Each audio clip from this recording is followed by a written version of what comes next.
Good morning, everyone. I welcome the audience on behalf of iHub Gujarat to the Startup Square webinar series. Before starting, I would like to brief you all about what Startup Square webinar series is. So basically, in order to strengthen the industry and startup connection for delivering high values input to the ecosystem, iHub has launched a Startup Square program to link industrial stakeholders with young founders. Startup Square is a program through which innovators, startups can get a single window interface to interact and co-create value with industries. For today's session, which is on from an idea to a scaled-up startup, we have Mr. Nikhil Gupta, who is the founder of Startup XY, joined in with us. I welcome you, sir.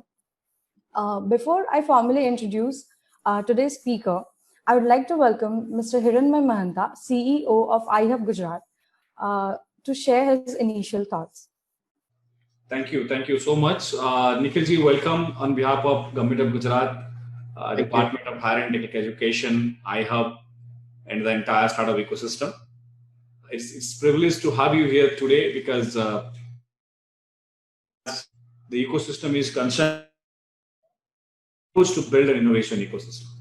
And your fundamental approach, your approach to build the ecosystem is quite distinct. And I think is how we have an India-centric or India-based, or you can say our contextual model of building an ecosystem. I'm sure all the startups who are going to participate today, all the startups who are going to listen to you today, interact with you today during these two sessions of masterclass are going to hugely benefit from you. To just highlight what we are doing in Government of Gujarat, we are trying to create an end-to-end support system for startups across the value chain. Having said that, we also want to leverage the core strength that we have at our desk. Not only to emulate other ecosystems globally, we are looking at best practices from other ecosystems globally, but we also want to have our own pedagogy and processes and public interventions through policies to see that we really create an India-centric innovation and startup ecosystem. We are also covering pre-incubation, incubation, acceleration, and growth stage support system at single linear interface so that the innovators and startups can the public sector benefit and private sector support systems at a single interface. And iHub is designed particularly for that, so that if an innovator comes with an idea when he is quite young or she is quite young, the transaction cost of taking that idea to an enterprise should be optimized. And that's what is the key goal is. We want to, we just not want to de-risk their endeavors, but also we want to optimize their endeavors. So that if they are creating X value at general context, we want to optimize that into X square or X cube. We strongly believe that entrepreneurship is the tool for inclusive growth in the country, and it is one of the prominent tools for harmonious, equitable social growth. And I'm happy to inform you that more than 800 ventures, young ventures are operating from Gujarat. Many of them will be listening to you today and trying to learn from you how exactly startup trends and the role of their founders in the VUCA world, the volatile, uncertain, chaotic world. And also, how do they migrate from problem side to solution side? Because many often we realize that the young entrepreneurs tend to solve something very passionately, and towards the end of their product development, they realize that the problem that they're working is quite hypothetical, actually doesn't exist. And a lot of energy and emotions go to drain behind the process. So this entire journey from problem side to solution side is also very important, which you are going to highlight. Also, the role of design thinking or approach to solve problems. And as we know, and many often you have been advocating, that problem solving is at the crux of innovation and entrepreneurship. So we are going to learn from you that. Also, I was told that you are going to talk about how business models need to be pivoted, how business model innovations are going to be prevalent in the post-COVID world. Because pre-COVID and post-COVID economies have a very significant tectonic shift. How these same startups or same founders has to have a new visions and new orbit-changing approach in terms of innovating in the business model is something that, and also one of the very important, but many of them they struggle to go to market. Many of them they try to fail to hit the does this go-to-market strategy need to be curated? How does this go-to-market interface need to be integrated? That is going to be very important conversation with you. So these are certain aspects that obviously we are going to learn from you. And for all the viewers, in the interest of the viewers, I must say, Nikhilji is somebody who has built a company of global standards. He has sold products, enterprises to global scales. And now he has been giving his time and energy to mentor some of the aspiring entrepreneurs who want to scale and create impact. So it's a wonderful occasion for iHub, personally to me and the entire team, to have you today. And I'm sure this conversation today in the series of 2 workshops for the next couple of hours, we are going to learn a lot. The session is made publicly available on iHub Gujarat Facebook page also. So all innovators and startups who are benefiting not only from Gujarat and also from other states and other part of the globe could really be grateful for your insights. So without being the roadblock between you and the listeners and learners, I welcome Nikhilji to start the conversation. Thank you. Thank you, Hayab. Thank you, Hiranmaji. I'm equally excited to meet startups from the iHub initiative and the community. And as Hiranmaji said that India is at the it is at a cusp where you could either make it or break it. And what do I really mean by it is the youth of India has to augur well and create global dominating startups. I myself have got 17 plus years experience, and I used to work with Altron and Cisco, and where we learned about how to create global products. And as a product head, took a couple of the product from $0 to $300 million. So what essentially it taught me was that how global teams operate and how you could apply to it to make an India approach. So what I exactly mean is that not only you have to build for India, but then it's a very different mindset when you do a go-to-market for India and how you could take it to the global scale. Having said that, how do we also scale with customer excellence is what I'm going to cover. It's a short amount of time, trust me, for 4 hours or 5 hours to cover a lot, but we will try to make it cover as much as we can. And in case you have any questions, I think you can reach out to Saurabh and he can relay your questions to me. We'll try to make it a little bit more interactive. So we will talk about a lot of practical aspects, but I'll break it down into, first I want to talk about the industry scenario and the good picture. And then I'm going to show you the not so good picture. Because until we don't know what is the bad picture, we can never create a good picture, right? So this slide, take it with a pinch of salt, is a year old, but I'll put you the updated numbers. India is at number 3 today globally in terms of quantity of startups. Keep in mind, quantity does not qualify you for the quality of startups we are creating. We still are not there at yet where Israel is or US is, or in terms of the quality. I mean, not that we're not creating world-class startups, but solving world-class problems to a scale which can impact humanity at 3 levels: people, profit, and planet, which we call a triple bottom line or sustainable goals. There are fantastic startups. Today we have around 38 unicorns in this country. We added 18 unicorns in the last 1.5 years, which is just something mind-boggling. And we are still just getting started. Even after being number 3, I just want to show you a couple of areas where India has started doing well. There have been 1,500 startups in the COVID period, which tells you that whenever there is volatility in the market, whenever there is a shake-up, whenever there is a new way of doing things, and when big companies get scared, it is always an opportunity for the entrepreneur to jump and provide a newer way of doing things. And that is what we have seen. That is why if you see, not only you see a list of unicorns here, but you see a lot of technology investments in AI and blockchain and IoT have gone, specifically in healthcare, enterprise technology, fintech, edtech. These have been the hottest sectors operating out of India today. Just because these are hot does not mean you have to be in these. There are a lot of sectors, specifically in small and micro scale industry, which I think have not even been touched. They still are not that competitive and are using nascent technologies, and they can be tapped in to create a greater portfolio of revenue streams for startups.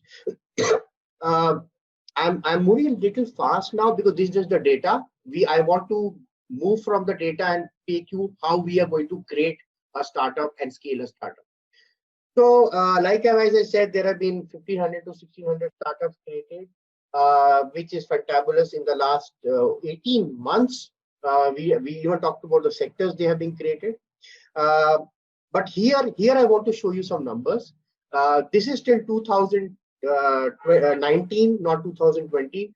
2020 actually saw $3.5 billion of investments. Yes, there was a dip, and the dip was just because of the fact that global scenario, because of COVID, everything had changed. However, before that, you could see in 2019 we had $10 billion of investments,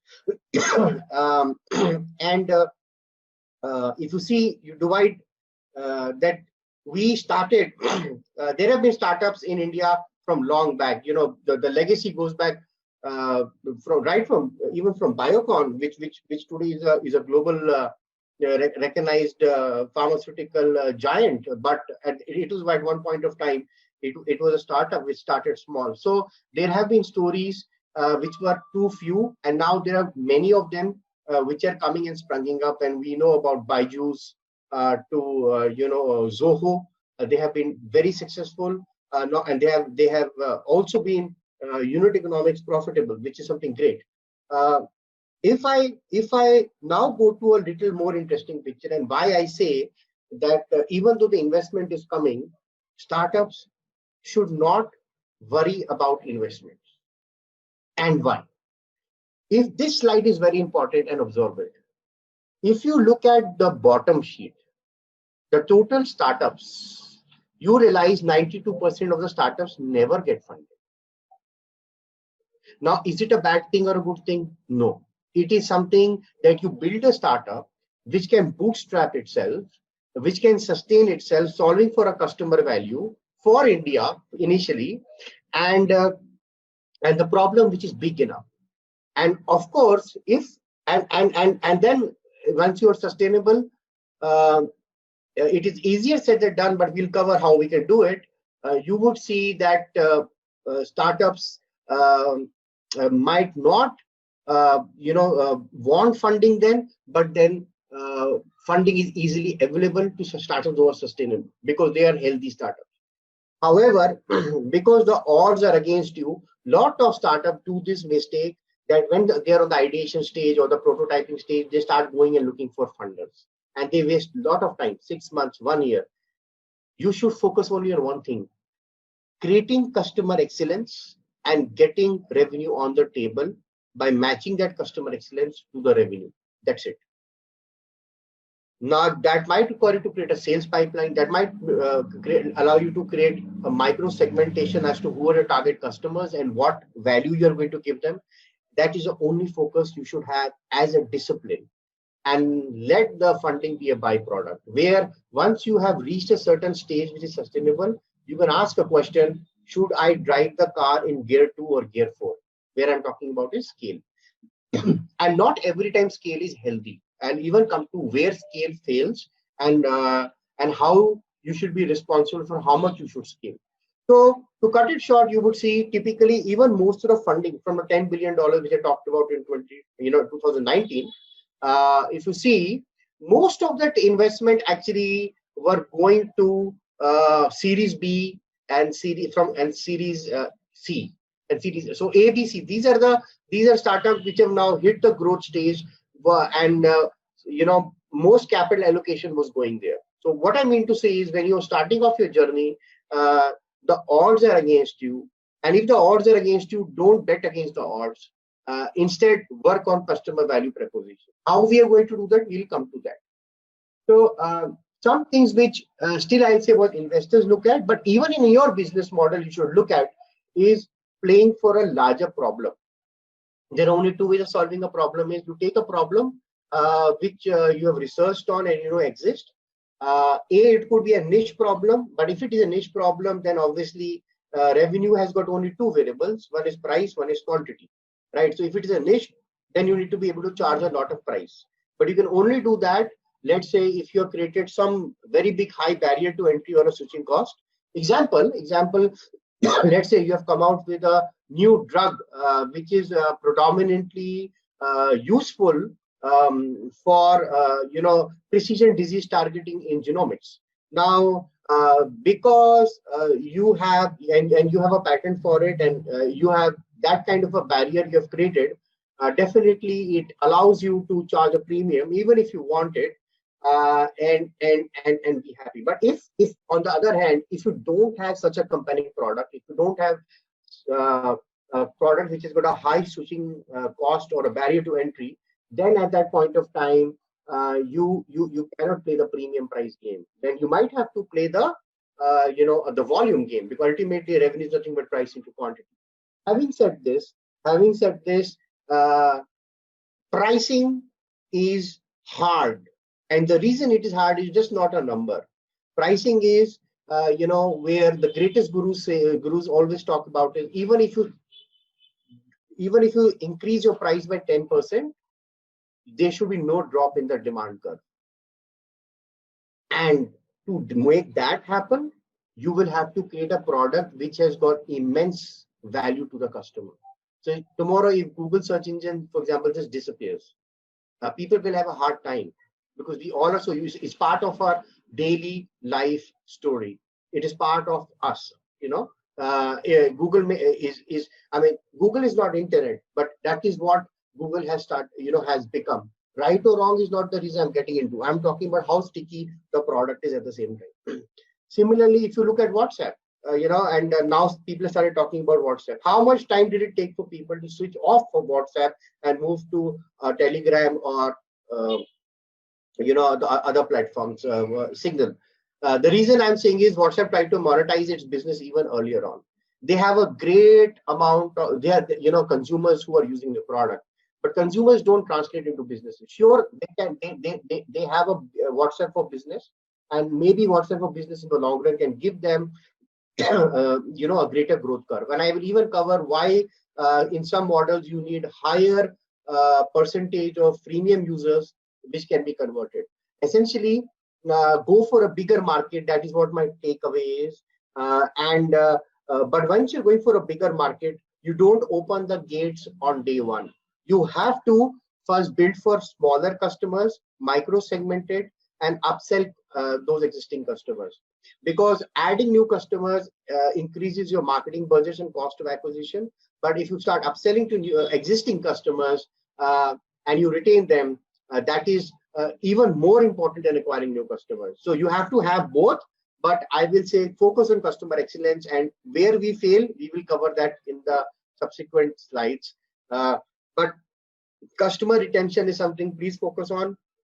We only focus on customer, adding new customers, and that actually creates a problem at scale, because once you start growing at a very, swift rate, the customer excellence can suffer. You might not have the processes, you might not have the quality control to retain your customers, because the quality can suffer. And if that happens, the churn will start increasing, and that actually is going to hit you on your operation cost, and is also going to increase your cost of acquisition.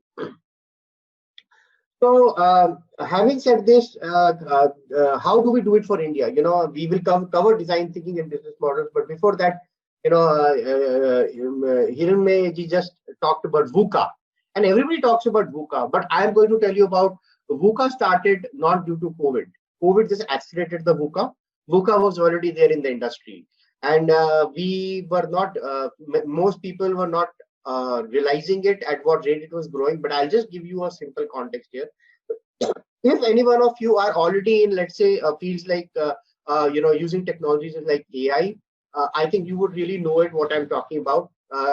Technology today is getting obsolete in matter of couple of 18 months life cycle. So even if there is a new model in AI, for example, in NLP, they get replaced so fast that if you're on a vacation of 3 to 6 months, you actually are outdated, right? I mean, now we see GPT-3 there, we see BERT, we see Bluebird, and before that there was BioLSTM, for example, in NLP. Similarly, we have computer vision in blockchain, in IoT. So what I'm trying to tell you is VUCA, we all understand, is volatility, uncertainty, complexity, and ambiguity. But what is VUCA? Apart from the definition? And I'm going to show you something now on top of, so when I started my career, let me just say, we used to make a product or a feature, and we could milk that product and make money 5 years without adding many new features to it. Today, the market has changed. So if you look at this axis, you will see on the x-axis 1900, the rate of adoption of technology, and you see in 2010, this is 20 years back. 20 years is now, right now, 50 years in the scale of innovation we have come. In the just last 1 year, we have actually leaped 5 or 10 years of digital enablement, due to COVID crisis. But even in 2010, you could see it was a hockey stick curve. What I mean to say is that we have gone to an agile world. We release every 2 weeks, 3 weeks. We don't create a startup which is actually going to create and build a product, whether you're a startup or a big company, which you will launch after 2 years or 1 year. That is not an acceptable thing. Now, before I go ahead, I want to show you another thing over here. When COVID happened, there was a startup called ImmunoTouch in the US. This startup, you can see it's been covered by BBC, Forbes, Guardian, New York Times. This startup, when COVID struck in early January in the US, within 8 days, they went from ideation to fabrication to go-to-market to shipping. Now, this is an extreme example. I am not saying you have to do a product launch in 8 days, but I'm giving a very big message here, which I find lot of startups start building a Taj Mahal, which they're going to launch after 2 years, 1 year. Stop it. That is not going to work. You'll make small and you test the pulse of the market. Nubs test karo, whether the customer wants it or not. Don't try to build something perfect, and don't try to build something for too long. ImmunoTouch is an example of an extreme hyper speed and innovation, but right from design to procurement to development to distribution and go to market, sales, everything they did it in 8 days. This is an extreme example, and they launched these 2 products, and within 2 months they were totally sold out also in the early days of COVID. So now I come back to my PPT, and that is what I'm talking about, is adoption of technology curve has started increasing. But VUCA is just not about technology. Okay, so we talked about technology. There are around right now, right from quantum computing to artificial intelligence, to NLP, to blockchain, to genomics. It just goes on and on, energy tech. But this is just one dimension. When I said, like, 16 years back, when we used to make a product, we could milk it for 10 years, 5 years. So specifically, if you're making for a telco giant, a service provider. Now, why in every industry there are shakeups happening, and why this is good news for you is because bigger companies' competitive advantage is getting neutralized. Earlier, they could build something and they can sit on it. They have huge distribution channels and sales pipeline, and they could enable it. Sure, they still have an advantage of distribution channel, sales pipeline, and cash flow. But one advantage which they don't have is what we sell in the market. And what do I mean by that? I'm just going to come. So imagine there are 3 axes. One axis is a technology axis, one axis is a product axis, and one is a market axis. So earlier, what used to happen is we used to either have one of the axes moving, and we used to adjust our product market mix accordingly.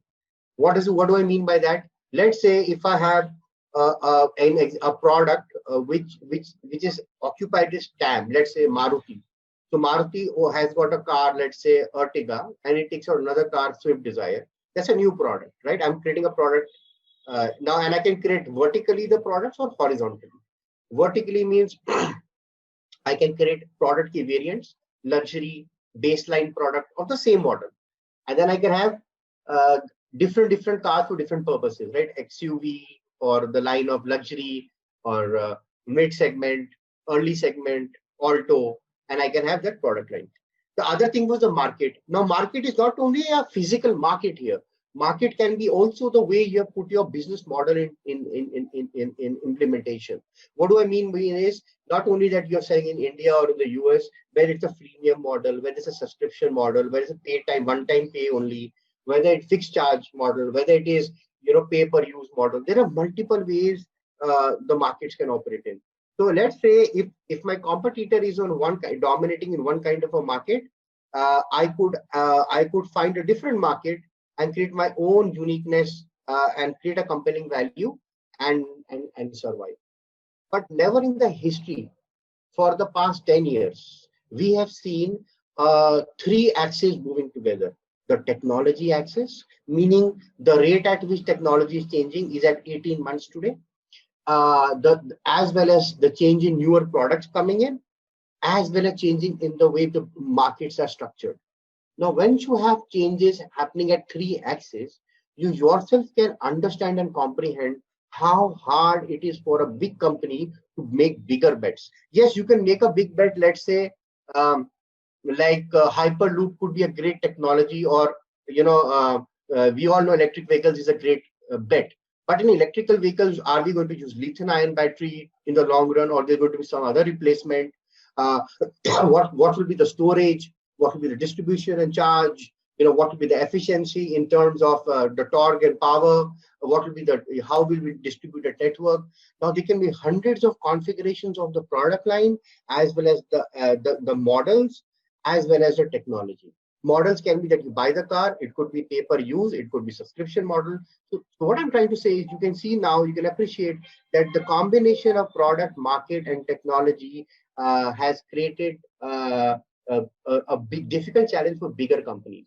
But it is a great opportunity for smaller companies, because smaller companies don't have fat working capital budgets. They don't have big teams which they depend upon. They're very agile, they're very lean and minimal, and they can take advantage of these gaps and exploit it. And we'll try to see how we can do that, okay? But I hope this point is clear. You guys are on the Facebook Live, but in case it is not clear, you can please post a question to Saurabh, and I can clarify more about it. So this is essentially why VUCA is there. There's another thing I want to cover, is that if you look at it, for thousands of years, we were growing at 1%, and now we are global. I'm not talking about India. The global GDP is around 3%. There has been certain damper to it because of the factor of pandemic, but on an average, around 3%. We will go up globally, beating this number in a couple of years, and even go, maybe 3.5%. But our global profit pool of the GDP is reducing. And hear me out very carefully. Global profit pool of the GDP is reducing. So it was 9.8 in 1980. Now it is 7.6%. If I put it other way, it used to take 2.5 rupees to create 1 rupee. Now you require around 4 rupees to create 1 rupee. Now you will tell me, okay, if the GDP is increasing, why the profit is decreasing, and why we need more money to create, the same amount of rupee or a dollar than earlier times. And the reason lies in that VUCA curve, because right now there is information asymmetry is being neutralized. Whether you're a big company or a smaller company, everybody has got access to open source communities, have got access to technology. What is happening is people are exploiting these gaps of product, markets, and technology curve, and you have more competition. So you will have more competition, which essentially means to beat the competition, you need pace, you need speed. That is the reason now I go to ImmunoTouch, which I showed you, that they created a startup in 8 days or 10 days, because agility and speed is very important. Speed in finding the customer value proposition or the problem you're going to solve to them. Speed, whether it is monetizable or not. Speed to launch, and speed to scale all require speed, because that is the only metric. That is the only metric which is going to make you or break you over here. Typically, any startup takes 5 or 6 failure cycles, unless you are very lucky, that's okay. 5 or 6 failure cycles, or you can say learning cycles, to get their product market fit right. Now, if you have that cycle once a year, once a year launch, do you really have 5 years? Does anyone have 5 years to create a product here and find the right answer? No. So if statistically 5 or 6 cycles are required to make your product market fit, you understand customer ko kya chahiye, what do they want, it actually means you have to launch a product, if not in 8 days, but at least in 2 months, 3 months. Short products. If you are not embarrassed by your first product, then you are spending too much time on your product. So once you've done market research, once you've done prototyping, it's okay not it to be perfect, but take it to the market. See if you can get a purchase order. See if there is if they can recommend you to 10 more people. See if they can start using the product. Don't wait to add 30 features, 40 features, or try to make a great product. Because the speed is important. Speed is important because there is much more competition. There is much more competition because of VUCA. You can exploit at the product level, market level, or at the technology stack level. And the global GDP, even though it is going to increase because of competition, the profit pool is decreasing. So this I wanted to set the context, and because many people get carried away. There are a lot of startups, they're not making money, then why are they getting funded so much? It is because to fuel their growth story. And growth story, why?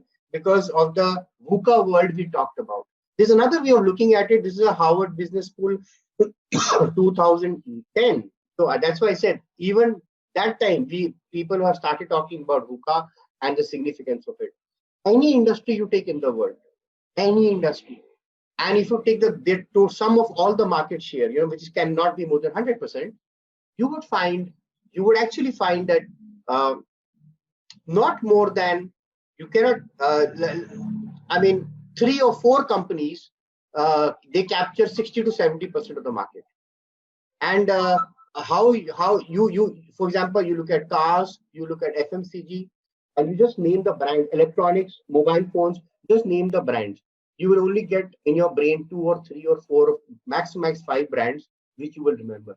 But in every industry, now if you see this blue curve, in every industry, there are thousands and thousands, maybe lakhs of companies operating. Startups, SMBs, enterprise companies, large-scale companies. Now imagine this. I am saying that there are only 3 or 4 companies which are going to make profit. Which actually means is most of the companies in that vertical are actually value destroyers, not value creators. It's not their fault. It is that competition is so tense. It is so intensive.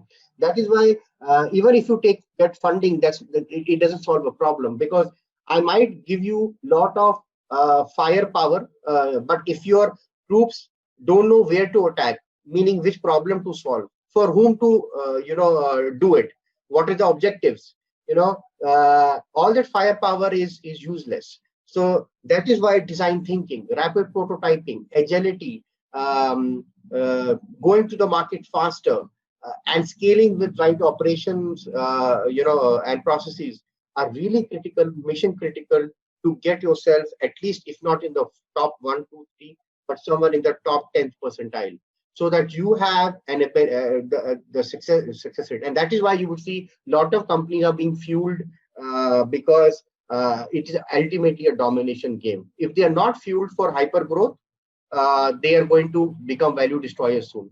The problem is hyper growth is always inverse of customer excellence. So, and that is another metric I'm going to come at, and how we are going to solve. I'm just setting the picture first, and then how we're going to solve. So ultimately, what I'm trying to tell you is, in a realistic terms, 70% of world GDP is a near obsolete asset. And we have shortened the technology obsolescence cycle from 5 years to 18 months, which is not a good news for big companies, but it's a great news for startups. Again, I'm saying is, the speed is the name of the game. And that is the reason you always see from 2009 and to today, quantitative easing and bailouts are happening so often. A lot of money is being pumped in to make the economic cycle going. But at the end of the day, it is about it's a stiffer competition. The customers have hundreds of choices. Today, you want to buy one product. I'm going to give you traditional industries जिसको replace करना बड़ा hard था. For example, if I have to buy in a telecom, I have to buy a switch. मैं switch खरीद लेता था, suppose, and then I have to run that switch like a telco provider for 5 years or 10 years, so that I can make an ROI on that investment, on that asset, on that capital cost. Today, everything is gone to operating assets, which are more lightweight. So I'm not going to buy a router or a switch as a telco provider. I'm going to buy a subscription, which actually means if I'm buying a subscription from one technology player, if I don't like it, I can change them in the very next day. And similarly, you guys do it, right? Whether you're using Netflix or you're using Amazon Prime or any other provider, Disney, Hotstar, and all, etc. So the thing is, when you can change so fast, you have to create greater customer excellence. And like Gandhi used to say that customer is your god, and that saying actually is very true, because the numbers say it. The structure, the way the economics is going in terms of the VUCA talks about it. Now, having talked about this, let's go back to I'm going to directly now talk about something more interesting, and now we'll start our session from how do we go solving the problem. But before that, no market need is the top problem you will find startups fail at, which means they make a product and then they try to find a customer. Now, you could start with a problem space or you could start with a solution space. It doesn't matter. I'll come to that, but you have to validate the product very soon. Startups, if they're making a product for 6 months, 1 year, and they have not talked to at least 10 customers, 20 customers, or consumers, they are heading for a road of destruction, and you should never do that. And startups which try to solve a problem for too many customers. एक हमारे यहाँ saying है ना India में कि सारे बारातियों को खुश नहीं रख सकते, which actually means you cannot keep everyone happy. So micro segmentation of the market is very important. What does that mean? Is many startups, when I come across, they say, sir, I'm solving for banking product. So I tell them, what do you mean by banking? They say, no, sir, I'm actually I'm creating a dashboard which allows dispersible loans faster. So I said, तो आप go to market क्या करते हो? तो बोलते हैं कि हम बैंक्स को एडवर्टाइजिंग करते हैं, हम B2B भी करते हैं, B2C भी करते हैं, और डिजिटल मार्केटिंग चैनल यूज करते हैं, फील्ड सेल्स करते हैं, all. But then I asked them कि when you went and talked to, this is a very successful company, that did you talk to a bank or did you talk to a human being? They said there's a very difference here. They said no, we talked to a human being. Then I asked them what is the stakeholders designation and profile. They said, oh, typically he is a manager or he or she is a manager. I said okay, in a retail bank or in commercial banking setup. Industrial banking. So, this is basically, retail banking setup. Okay. And the problem we're solving is that through AI analytics, you can decide whether to give this person a loan or not. So I said that why are you going and targeting all the banks in the world or in India? Because you're going to run your money out of cash. Why? When you go and talk to the whole of the bank, every stakeholder is going to give you hundreds of 20 of pain points and features to make. And you start building for everyone, koi bhi barati khush nahi hoega. So micro segmentation is you go and talk to all the stakeholders who are in that value chain of a problem, but then you pick and solve for one or two only. This way you can be razor sharp on your persona, and you can match and usko khush kar sakte ho. Let's say agar bank manager wants that all the calculations should be automated, there should be a visualization and a custom dashboard, and there should be an analytics engine which can take in not only my credit history, maybe my degrees, my qualification, maybe my crime history, my behavior pattern, maybe my Facebook login, and to see my purchasing and my behavioral patterns, how I am, including is there any violence I've done, and use all that data to do a prediction. Just an example here, and the decision can be made in under two seconds, and the loans can be then dispersed from the pipeline in under a day. Rather than having a 10-day, 15-day period. So then you have introduced operating efficiency. You reduce the turnaround time and you're saving cost and time, both for the bank manager. That's a great USP. So if you're solving for the bank manager, only then add the features you are doing for that bank manager, and do a go to market or a marketing strategy only for the bank manager. But if you do for the whole bank, then you don't know what are you targeting. You're going to make 40 features. You're going to release late. You're going to get into profitability late. You're going to your target messaging will never be accurate, and you will try to have a greater budget of your SEO to your paid advertising, which is going to create a problem. That is why most startups don't do micro segmentation, which is very important. So no market need, micro segmentation, not the right team.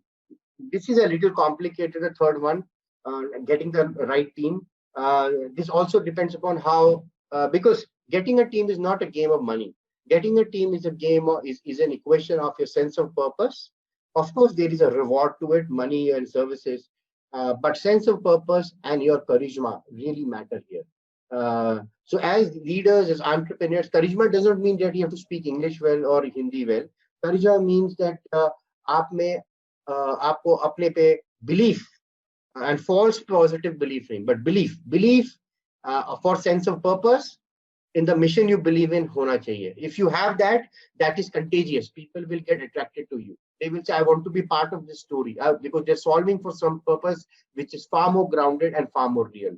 And this is a problem. Many startups come and say, sir, I don't find the right team. It is the hardest thing to solve, because you might have to talk to 100 people to get one person. But I am not saying you wait for the right team, but as the right team comes, your culture, your sense of purpose of your team, all will be very critical to retain that talent. Okay, rest are not are also important, but these are top 3 I wanted to discuss. Even after you do, let's say you solve a market need, you run out of cash, and you get the right team, you will still be surprised that 97% startups fail in the first 24 months. So what I'm trying to tell you here is, startups is not a game of glory. And many people make it a glory game ki arey bahut sare unicorn hai, we will also become a unicorn. Startup is a game which has got a framework to it, it's got a sense of purpose to it. You have to customer is your god. It's and agile is a process you got to follow to out innovate your market, to create greater compelling value for that micro segment, and faster. So now because I set it, the things in motion. Any doubts still here, gentlemen? Few of the questions we have got. So shall I? Yeah. Sir, my question was how to diversify the customer base. If someone is checking out their list, and how to diversify it in a list. That's a great question. So how do you, okay, before you diversify, the real question is, who is my customer? Okay. Now what you do is, for example, I'll give another example. In fact, I will explain this Excel sheet later on, but I'm just giving you a context. So there was a travel company, and they came for consulting, and they wanted to know, what do we sell and for whom do we sell? So they were trying to make a prototype of a product which they wanted to launch. They had their IT teams come up, developers, app developers, designers. And I said, why are you doing all this? This is not required. Abhi to tumhe pata bhi nahi kya kaun tumhara customer hai. Don't make a product and then go to your customer. So they said, what do we do? And I'm going to come to a question. So they wanted to sell trips which are more organic and nature lover, and something which local communities you can enjoy. So I said, why not we who do who are your travel potential customers could be. So they said they could be single bachelors, they could be family people, they could be businessmen. Obviously, they could be an urban customer, they could be a tier 2 customer. I said, okay. So now, first you break that into those cohorts. Okay, these are the customers. There are 7, 8 segments, for example, you've identified. And once you've identified, you go and talk to them. So instead of talking to them, what we did is we did $100 test. You can even call it $100 test. In fact, I was going to cover it later on, but now that because the question has come, I'm just putting it into perspective. So I said, why don't you do one thing? You take 15 small cards, जैसे हम ताश के पत्ते होते हैं. Each card is something like this. So they printed this into a card. I'm just going to show you. So where they said one will be volunteer farming in Trihan Valley, Himachal Pradesh. ये ऐसे photo है, and आपको ये activities कराएंगे. One would be like headhunters trip in Nagaland with the Naga tribes. Here you will have the festival, tattoo tour, Jhum organic farming, Nagaland villages. These are the photographs. Day 1, day 2, day 3 आप ये करोगे. So front and back card बना दिया. Okay. Now this is itself a prototype. This is a dirty prototype, but so you don't have to make a technology, and all that stuff. Now what happened is once I said that now you have to go to all the places where you find those customers. चाहे वो shopping mall में है, चाहे वो they are going to a normal street market, and you go to show them these flashcards. जैसे ये है Odisha का Bonda tribes and Konark temple visit, artisan village, waterfall, the dolphin show, just to give an example. And ये 4 दिन का trip है और आप उसमें ABCD ये करोगे. Now, obviously, mainly these two information and these images were important. It was compressed into small cards, and they had 15 cards like this. And what I told them is that they had not done the design thinking. They had already done the design thinking process. So keep in mind, they've already finished the design thinking process. That's why I skipped this stage for this example. And they already had identified these customers: businessmen, urban metro family couples with kids, and all of them having an income of at least 1 lakh and above. So they had segmented the market, and then bachelors. And the trick is not to show them the cards which you want to sell. The trick is, in the real world, there are hundreds of products. If you go to Amazon, or if you just want to go to Odisha, there will be hundreds of tour operators you will find, or travel packages you will find. So the idea was, we make 10 cards, and only 3, they could select only 3 out of them. Because in the real world, they will not even have a chance of 30% of their inventory being displayed or their product being displayed. But in this case, I still gave them that out of 10, only 3 can be yours. Baki 7 is their choice. And what you have to do is not ask them, will you buy your product or not? Now you do $100 test or ₹100 test. What that is, and this is Excel sheet, is which says, if you have to choose from these cards, so you can see here, now one is adventure, volunteering, farm stay, tribal tour, जो मैं आपको दिखा रहा था. You can, each card is worth ₹33. The magic is when the money is involved. Even in a game like Monopoly, human subconscious behavior changes, and people try to be more accurate because they take money seriously. Money is a serious game since millennia. So suddenly your brain becomes more focused, and and you would see people start answering those questions in a very, very serious tone, which is going to give you more accurate data. Now, this is much better test than doing a survey. This is much better. So now we give them this 12, not even 10. We actually give them 12 cards. And we said, you have to choose only 3 because each card is worth ₹33. You have got ₹100 of fuel. And tell me which trip they want. And now what happened is, so they went to businessmen. Now this team they already had made up a mind. Actually, you should never make a mind, but they started with the not with the problem space, but with the solution space. They already thought they have a solution. without actually finding out whether that's a problem or not. Now, none of them want. Now, first they went to businessmen. So they identified business couples, people who are in their 40s, 50s, and and 30s, and they said, okay, would you buy tribal tour, temple tours, farming? None of them were interested. 85% said we only want luxury and leisure and adventure. So they said, okay, let's go to malls and talk to urban couples, middle class families. And then when they went there, the answer was nearly similar. Then they realized, without spending money on technology, that once they ran this test, they realized, oh my God, only 5% to 10% people are actually interested in these tours. They didn't have to build those packages out, build a supply chain and distribution, do the marketing, and then figure out an answer. They got this answer within 4 days, because they created these tours and trips on an MS Word document. That's it. And they went and talked to them. Now, the only segment that was interested turned out to be the bachelor segment, that to boys. The problem is, when college going students don't have the money to pay for these tours. So there was a demand price mismatch. So then they had to drop the idea. So what I'm trying to tell you is, whether you start from the problem space or the solution space, you go and talk to. So now you can take for a bank. You can go to a bank, you talk to a teller, you talk to a general manager, you talk to the customer, you can talk to a retail customer as well as a corporate customer, industrial customer, and you can talk to other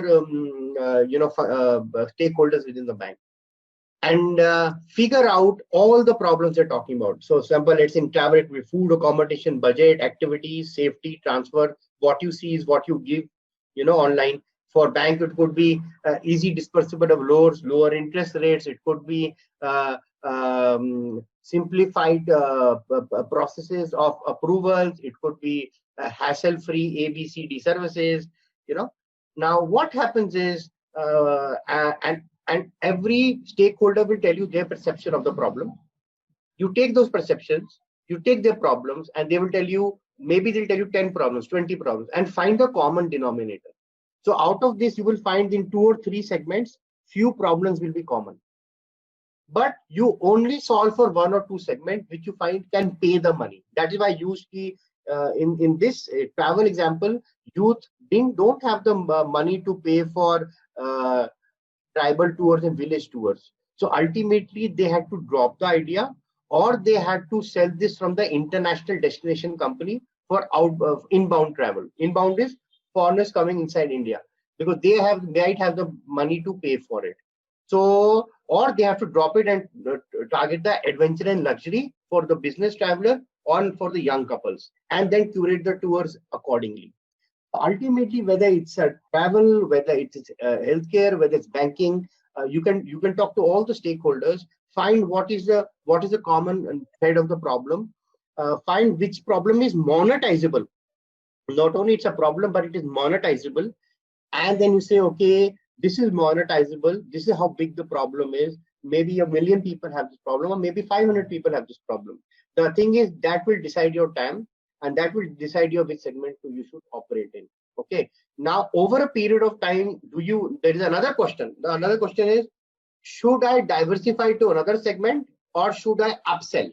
Upsell मतलब मेरा customer बन चुका है, मैं उसी को कुछ additional services देके और revenue कमाऊँ. So the logic it is try to do upsells. Once your upsells are saturated, then try to segment. Why? Because you have already acquired a customer, you already have a relationship. वो आपको trust करते हैं. आपसे अगर एक service लेते हैं तो 2 ले सकते हैं, और आपका कॉस्ट एक्विजिशन नियर 0 है. So you will increase your profit margins. If you try to go and create, try to solve for multiple segments, बाराती खुश नहीं रहते.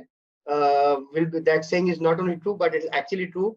You will spend a lot of time bleeding in your operating cost, development cost, and your marketing cost. Okay. I hope that answers the question. Yes, Saurabh. Is there, Yes, sir. I'll just check a few more questions out there.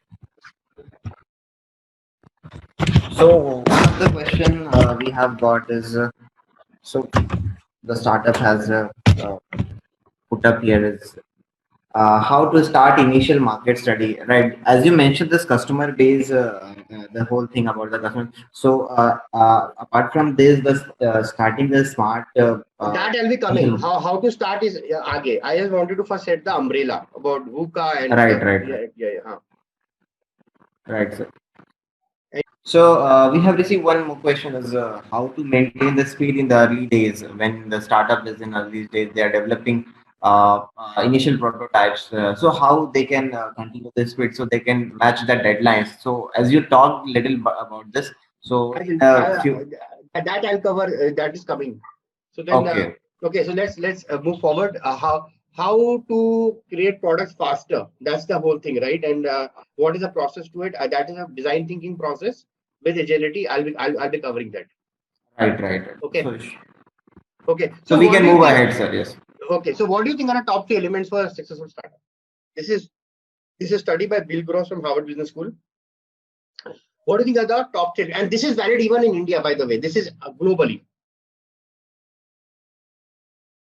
Any ideas? Quickly, you can type.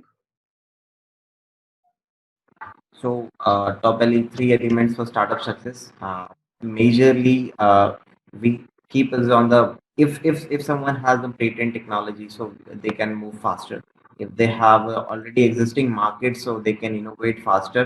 And last नहीं point. आप startup हो अभी आपके पास existing market नहीं है नहीं आप sir startup के लिए मार्केट अगर ओपन है तो if already there's some few companies are working on that segment. Okay, that's a fair one. If the market is open, if the market is open, existing market is there, so you can play the. No, not an existing market. You can even create a market. So You can create a market. Okay, although it's hard. Now it is called timing. The first thing is timing. Okay, so timing is the most important thing. Second is the team, and third is the ideas. So you will tell me, sir, business model is fourth last, and funding is the last. Yeah, funding is the last. I already told you that. Don't bother about funding. 92% startups don't get funded as it is. So the idea is you get funded, but the thing is focus on your customer, get your revenue pipeline, product market fit right faster, and just keep focusing on that. Rest will be taken care of automatically. But why business model is at the fourth? That is something very interesting. Because you don't know your business on day one. You cannot tell me on day one as a startup, even on the day 50, that you know the business model. No, you will discover the business model when you're going to talk to your customers. That's the Excel sheet mein dikhaya. Talking to bankers and business model is not only about the problem and the solution. It is about the problem, the solution, whether it's a service or a product. It's about the pricing. It's about the experience. It's about customer complete journey, and then even returns if required, and upsells. So the business model is about the engine. So you have to serve a customer, and that Mr. A customer might have certain needs. Some maybe needs, somebody desires, and you're creating a value proposition for that. But there can be hundreds of ways of configuring a business model. So business model is an engine which allows you to create value for your customers. But there can be hundreds of ways you can configure an engine. Similarly, like a car can be configured in many ways. There can be multiple ways components can be structured, or the engine can be chosen to reach from point A to point B. So it's an evolving thing. What matters first is the timing. Timing मतलब हवा का रुख किस तरफ है. जैसे I gave you a touch of immunotouch. Immunotouch was an example of timing. These are called noism. In business models term, these are called noism. Timing है कि लोगों को अभी चीज की चाहिए and they are riding on the timing है micro scale industries if they have to compete with China, they have to automate themselves and get operating efficiency. But the thing is, they cannot pay the upfront cost. So can you create, instead of an upfront cost, a subscription low footprint solving for India small problems धीरे धीरे करके, and then create those small problems adding together will become an ERP stack for MSC. So are you capitalizing on the timing? This is the most important thing. This is natural in nature. You don't go against the storm. You don't go against the wind. Similarly, you don't go against the flood, and you ride the wave. You ride the wave. If the wave is at your back, you will go faster. That is also one of the things. So ImmunoTouch, or if you look at a lot of startups pivoted during the COVID time. Lot of startups, they who were like gyms. Gyms. My people are not going to gyms. So what happened? They started having online apps which actually were AI enabled, computer vision enabled, and people could use those virtual, they had virtual instructors. You saw in the edtech world, education students are not getting educated because they can't go to schools because social distancing. Online education has come up, but the problem with online education is Zoom is not going to solve the edtech problem, because you have to have proctored exams. You have a digital fatigue. Your eyes could hurt. It could be that only teacher is speaking and the interaction is very less. Your library and content management system can be somewhere else. So is there someone solving for that? Someone who's unifying their problem? Similarly, it could be for salons. Similarly, it could be for healthcare. What I'm trying to say is the timing, and you are sitting at the most beautiful time in the world. And why? Yes, there is COVID, that is bad, but from an entrepreneur standpoint, it is first time that the market is so responsive. People are accepting digitization as a way. People are accepting new way of products, including your mummy, papa, mom, dad, or your dadi, dada. They are also talking about kya main payments Google Pay se kaise kar sakta hu. What I'm trying to tell you is timing is the most important thing. And yes, team takes time, and then the ideas. So focus more on the timing and the ideas, and then match those ideas with the business model. Okay, this is something. This even before 2000. This study is again 2014 or 15. Okay, and it is still valid today. It will always be valid. That timing is very important. Who are great at timing, if you look at it, you will find political leaders. They're great with timing. They know the pulse of your customer, but pulse of the janta, right? And on that timing, they know which card to play when. So that timing, even you need to understand that where the market is heading, where the nations are heading, where the geopolitical scenario is heading, where your consumer behavior is heading, and those three axes, where the technology, the market, and the product curves are heading, and all. So now how we have to do, I'll come to that. But last slide before I come to that is reduce your cost by micro segmenting, launching smaller, not perfect, but functional and emotional value intact and faster. Reduce your time to market and increase your revenue. Because if you can reduce your cost, reduce your time to market, I said typically it takes 5 or 6 cycles for any startup on an average in a 70% distribution, statistical distribution, to get their product market fit right. Because एक दिन में तो किसी को नहीं पता था क्या business model चलेगा, पर वो 6-7 cycle लगते हैं. अब वो आप हर एक 2-2 महीने में करोगे तब जाके आपको 1 साल में शायद समझ में आए. पर अगर आप 1-1 साल में लॉन्च करोगे तो आप 6 साल नहीं है किसी के पास to launch a company. So ultimately it's about choosing to build, which means doing your market research, validating a product, in competitive analysis, how big is the market, then building profitability. How big is the market? These are the same thing. What should be a product strategy? How you should do go-to-market analysis. Then build it right. Need है, but किसकी micro segment की आप need solve करना चाहते हो? क्या आप बच्चे की करना चाहते हो, टीम की करना चाहते हो, या बैंक है तो आप बैंक मैनेजर की करना चाहते हो? क्योंकि बैंक की नहीं करते हम नीड, अब बैंक में किसी की करते हो. Your businesses are done with people, with humans, unless you're doing industrial IoT with machine coming. But again, it is for someone. So some human is involved. My point is that persona is very important, and you do a user experience design for that, and the product, and then you do go to market and selling. Okay, so all of these things can only happen if you choose a smaller, a smaller persona. That doesn't mean a smaller market. Market can be big, but solving for 1 or 2 personas at a time and moving forward. And so ultimately, Steve Jobs said similar to what Mahatma Gandhi said, So, like I said, that customer is your God. And Steve Jobs said that you got to start with customer experience and work the way backward, not the other way around. Which actually meant is you can create a whole company based on your customer expectations. Yes, you heard me right.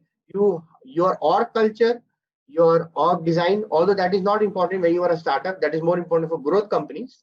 To what you are going to sell, to whom you're going to sell, when are you going to sell, for how much you're going to sell, all, and what is the emotional value, what is the perceived value that they're going to experience, all can be embedded into your operating system.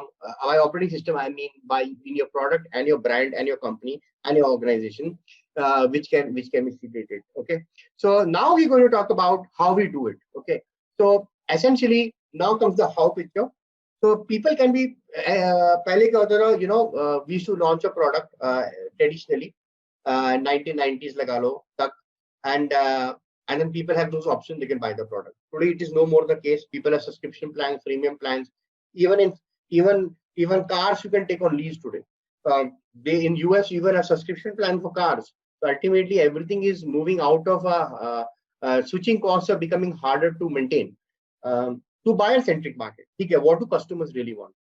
But now it's even come to another stage, which is co-creation process, experiential centric, where you're not only asking your customers, you're creating a customer council in your startup, where you rotate your customers who come and participate in your roadmap discussions and tell you this is, you know, so we, you know, not only you have talked to them. Let's say I said about a travel wala example, yeah, bank wala. These are the features we are having, but you're on your board. You have board doesn't mean you're giving equity away. Board means you just have a product council. It's called product advisory council, where you have set of customers who come and they're your evangelist, and they say, and they will feel proud to be part of co-creation. Sir, these are the 4 features we're adding. These are 5 features. What is your take on it? And we've already done research on it and all.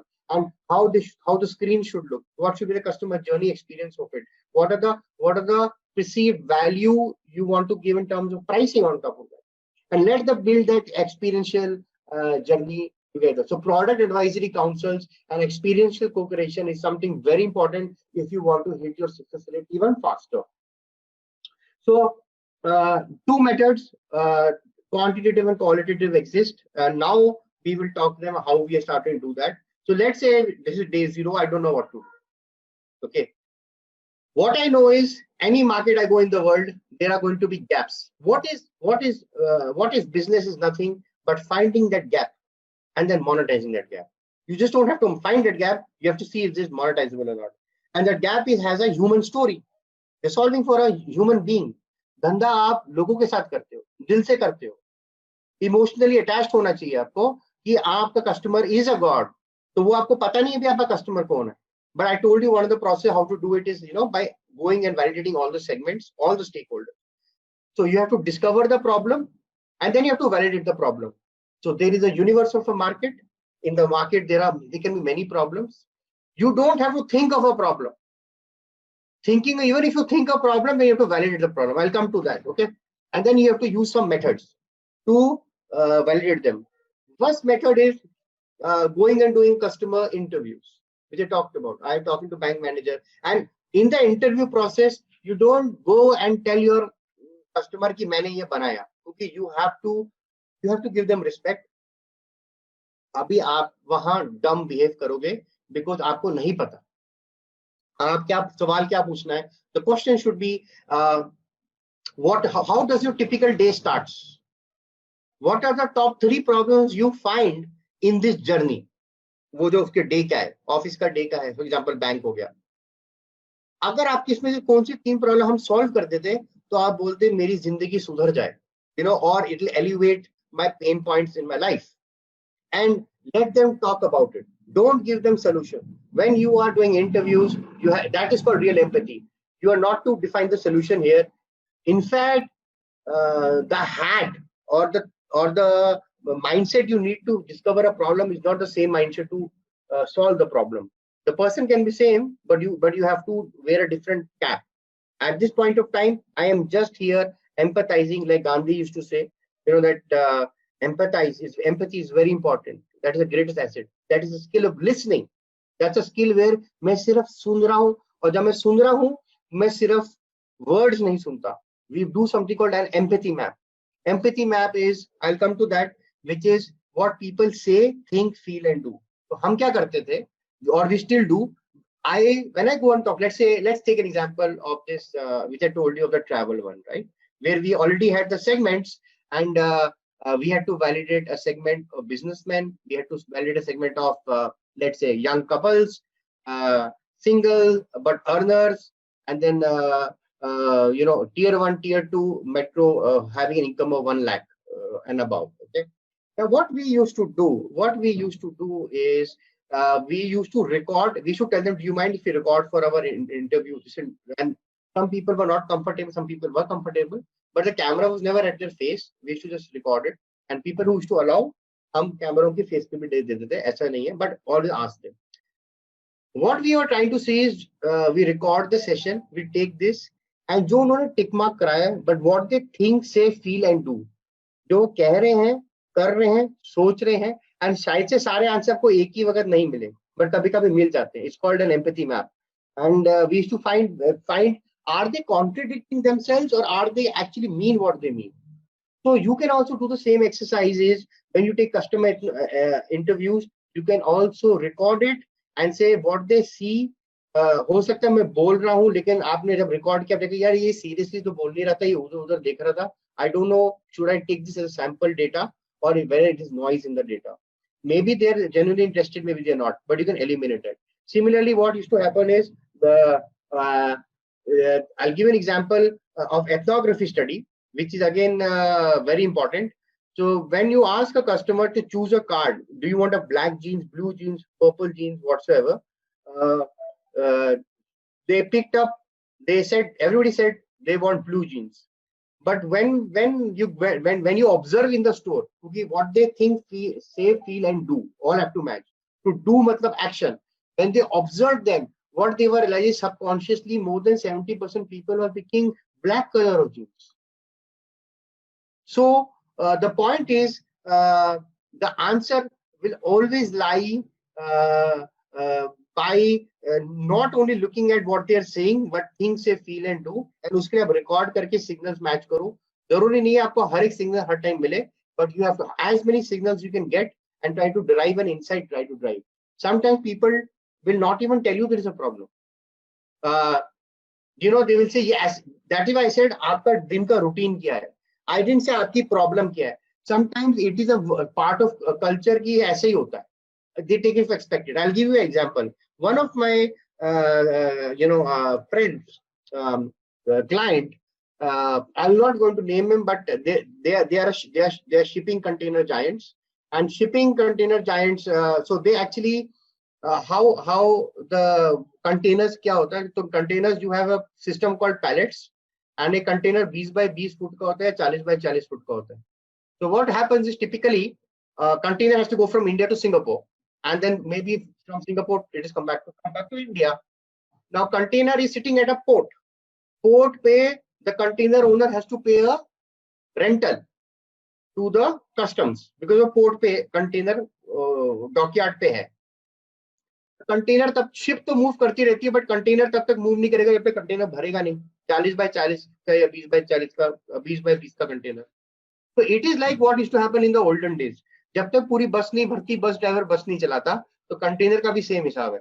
And when I am instead of asking तुम्हारी problem क्या है, when we asked them कि हमने पहले ये पूछा, हमने भी पूछा पहले कि व्हाट इज योर प्रॉब्लम, तो ही डिडंट इवन मेंशन जो एक्चुअल प्रॉब्लम थी, because even they were not aware.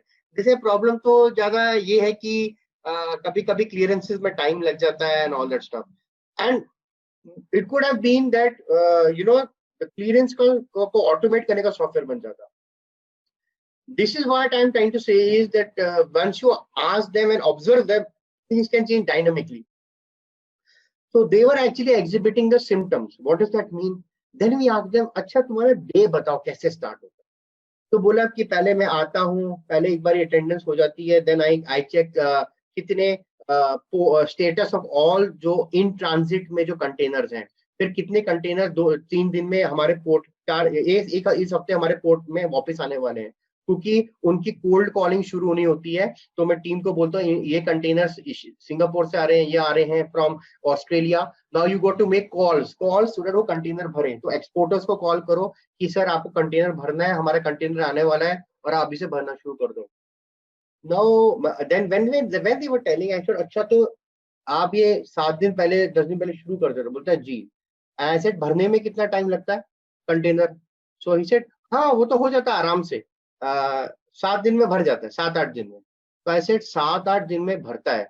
And when we said this suddenly if I look at from technology stand point I am thinking ऐसे तो 7 दिन में भरता है, तो जो पहले भरा क्योंकि किसी ने पहले डाला होगा फिर पूरा भरने के लिए 7 दिन लगे, जिसने पहले ऑर्डर दिया पहले दिया था उसको क्या बोलते हो? बोलते सर फिर हम उसको बोल देते हैं कि 2-3 दिन लगेंगे, फिर 1-2 दिन हम एक्स्ट्रा सॉरी सर करके बोलते थे, इंडिया में कल्चर है सॉरी सर, और फिर वो ऑन द 7th-8th डे जब भर जाता है तो हम भेज देते हैं।